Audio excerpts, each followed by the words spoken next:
Todos os dias eu sou convidado a viver a Páscoa do Senhor na minha vida. Por quê? Porque eu tenho que fazer as minhas transições, eu tenho que fazer as minhas passagens. Eu tenho os meus êxodos constantes. Eu estou em constante êxodo, em constante caminhada que me leva a um novo tempo, a uma nova situação. Crescer misticamente é assim. E o que é que Jesus realiza de novo, que até então não havia sido realizado? Ele, o Messias, nos redime de toda a vida passada. A nossa condição adâmica recebe agora o auxílio da graça divina para que nós possamos viver as constantes passagens que na vida a gente tem que realizar, naturalmente. A psicologia nos fala que nós vivemos o tempo todo processos de crises normativas. O que são crises normativas? São aquelas que são naturais na vida humana. Assim como o adolescente, quando vai ficando jovem, ele passa por uma crise, não é? É a crise natural de deixar de ser quem era e assumir um novo jeito, de assumir novas responsabilidades. A criança vai vivendo essa passagem aos poucos, à medida que ela é bem educada, claro. Que os pais vão dando a ela responsabilidades e ela vai correspondendo àquilo que os pais vão dando. Isso é passagem, isso é Páscoa. Ela vai assumindo um novo jeito de ser. Ela vai colocando na personalidade dela um novo contexto de responsabilidades, de atribuições, de direitos também. Ela vai assumindo a vida com mais responsabilidade. A vida vai tomando mais espaços e ela vai ficando, assumindo essa autonomia, que é uma liberdade, não é verdade? É isso que eu desejo aqui. Que eu, que você, que nós tenhamos a oportunidade de nos livrar das nossas escravidões. A gente vai ficar muito melhor se a gente for menos escravo. A gente vai ficar muito mais saudável, a gente vai ficar muito mais agradável para o mundo, para as pessoas que estão com a gente, se a gente tiver disposição de mexer nos nossos defeitos. Se a gente não tiver medo de encarar de frente as nossas fragilidades. E ao fazer isso, alcançar esse crescimento, o mesmo que a criança alcança quando ela é bem educada. Fazer essa passagem do homem velho para um novo homem, da mulher velha para uma nova mulher, todo dia. O ser humano que eu fui ontem, o cristão que eu fui ontem não serve para hoje. Eu preciso descobrir um novo jeito de ser homem hoje. Os motivos antigos, eles só podem sobreviver dentro de nós à medida em que eles recebem uma mão de tinta, né? Poderíamos dizer assim, com aquilo que é o próprio do dia de hoje. Quais são os meus desafios como padre hoje? A gente ter autonomia é uma libertação. Ninguém nasce autônomo. A gente, à medida em que a gente vai vivendo essas crises normativas e superando-as com sabedoria, nós vamos assumindo liberdade interior, que é aquela capacidade humana de saber o que é certo, o que é errado, o que convém, o que não convém. Ter liberdade interior é um trabalho difícil, é ardiloso chegar lá, dá trabalho. Conquistar a liberdade é muito trabalhoso, porque só o homem livre é capaz de dizer sim, mas é também capaz de dizer não. Só o ser humano que é dotado de liberdade interior tem condições de renunciar àquilo que o destrói. Só o ser humano que está mergulhado no mistério dessa liberdade interior que Jesus nos dá, ao nos convocar para sair do sepulcro que Adão nos colocou, que é o sepulcro da miséria, da mentira, da arrogância, de tudo aquilo que nos desumaniza, não é? Porque o pecado original significa isso na vida humana. A partir da desobediência de Adão e Eva, nós mergulhamos em situações muito depreciativas. É assim que a gente compreende o pecado original. É essa inaptidão que muitas vezes eu tenho para as coisas boas. É aquilo que São Paulo dizia, que muitas vezes ele desejava o bem, mas ele não era capaz de realizá-lo. É a condição adâmica. É a minha miséria que muitas vezes grita dentro de mim e que se eu der ouvido a ela, eu fico um trapo humano. Então, quando eu olho para a vida de Jesus, quando eu olho para o seu testemunho, para o seu exemplo, eu identifico que Adão não precisa ser determinante em mim. Eu posso fazer essa passagem. Da mesma maneira como o povo de Israel saiu do Egito e voltou e conquistou Canaã, a terra prometida, nós também podemos fazer essa passagem. Sair da miséria de Adão, que está em mim, que está em você, e alcançar os sentimentos nobres de Jesus. Essa é a proposta da Páscoa. Por isso não é só domingo. Domingo é o momento em que nós vamos ritualizar este acontecimento que se desdobra ao longo da vida inteira. Você já sabe, mas não custa a gente falar, que a Semana Santa é a semana máxima da igreja, né? É a oportunidade que nós temos de celebrar, de particularizar dia após dia, ao longo dessa semana, todos os passos de Jesus que vão levá-lo até o grande dia que é domingo, a ressurreição. Outro dia até uma pessoa estava me perguntando: padre, o que significa comemorar a Páscoa? E aí eu sabia que ela estava se referindo ao domingo de Páscoa.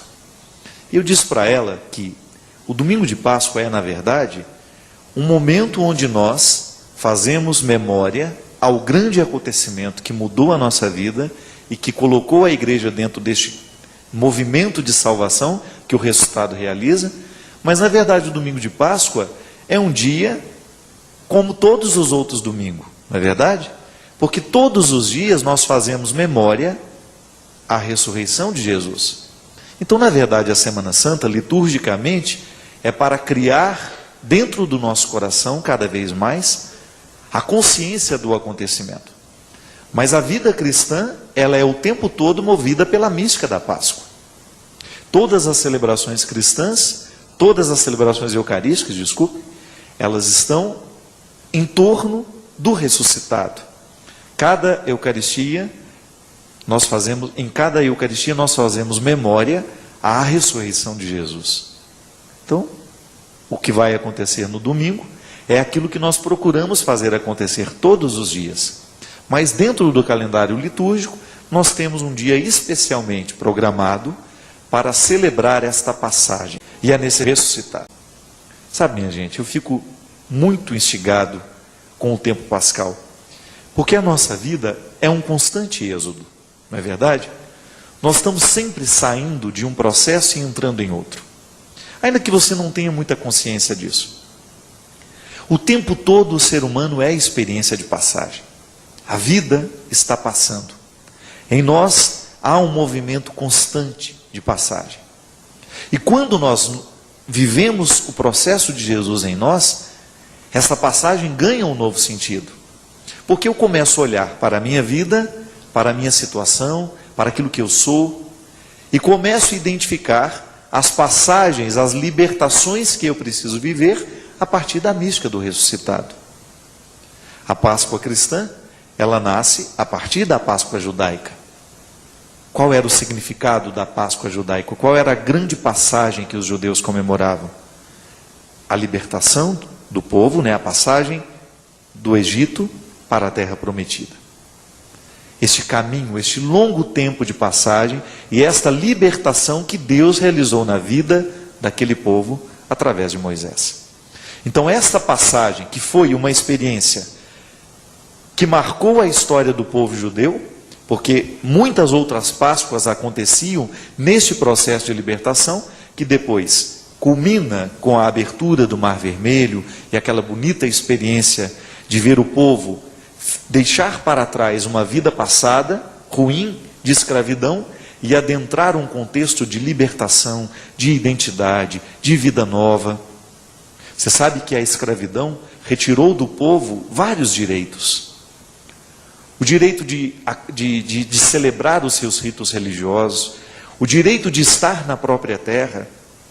O grande sofrimento do povo de Israel no período da escravidão é justamente ter aquela identidade negada.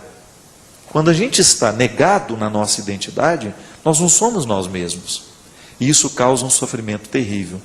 Então, muito mais que atravessar o mar e chegar a uma outra terra que havia sido prometida, o que realiza no coração daquele povo é muito mais que ultrapassar um território geográfico, mas é alcançar o direito de ser ele mesmo. de ter identidade, de voltar a cultivar a sua cultura, de voltar a cultivar os seus ritos religiosos, de estar em família, de tocarem as suas músicas, de dançarem as suas danças. Aquela passagem que aconteceu, aquela libertação que foi na vida de Israel, na vida do povo judeu, um marco que continua sendo hoje celebrado por eles, ganha um novo significado para nós que somos cristãos, porque Jesus se utiliza daquele acontecimento para inaugurar dentro de nós uma nova Páscoa. E é isso que eu desejo, que nessa Semana Santa, a cada dia, nas celebrações que a igreja está nos proporcionando viver, a gente possa identificar como é que está o meu processo de passagem. Onde será que estão fincados hoje os meus pés? Como é que estão hoje os meus afetos? Quais são as libertações que eu preciso viver? E fazer o que Moisés e o povo precisou fazer. Eu acho aquela passagem fantástica. O povo começou a reclamar, que chegou num determinado momento que estava o mar atrás aqueles que os perseguiam, e aí eles pedem para Moisés: e agora, Moisés, para onde que nós vamos? Se você disse que Deus estava nos prometendo que Ele iria nos libertar, o que a gente faz agora? Moisés fica apavorado, que certamente também não sabia o que dizer, vai lá rezar e fala: ó Senhor, você me pôs nessa fria, agora você me ajude a resolver. E Moisés recebe essa frase de Deus, que é fundamental para todo o processo de fé. Deus diz assim: Moisés, diga ao povo que caminhe. Deus mandou ficar: olha, espera lá que eu vou resolver o problema. Não. Diga ao povo que caminhe. E foi somente no momento em que aquele povo colocou os pés no Mar Vermelho que as águas começaram a se abrir para que o povo pudesse passar a pé enxuto, sair da escravidão para alcançar uma vida nova. O mesmo Deus quer fazer comigo e com você, eu não tenho dúvida disso. O tempo todo Deus quer que a gente ultrapasse os mares que nos amedrontam, os mares que nos escravizam, as situações que nos infelicitam. Mas para isso a gente precisa se colocar a caminho. Deus não vem fazer por nós aquilo que só nós podemos fazer. Só temos o direito de esperar pelo impossível depois de termos feito tudo o que nos foi possível. Essa regra vale e nunca pode ser perdida de vista. Que a vida cristã, a dinâmica da Páscoa, depende de iniciativas nossas.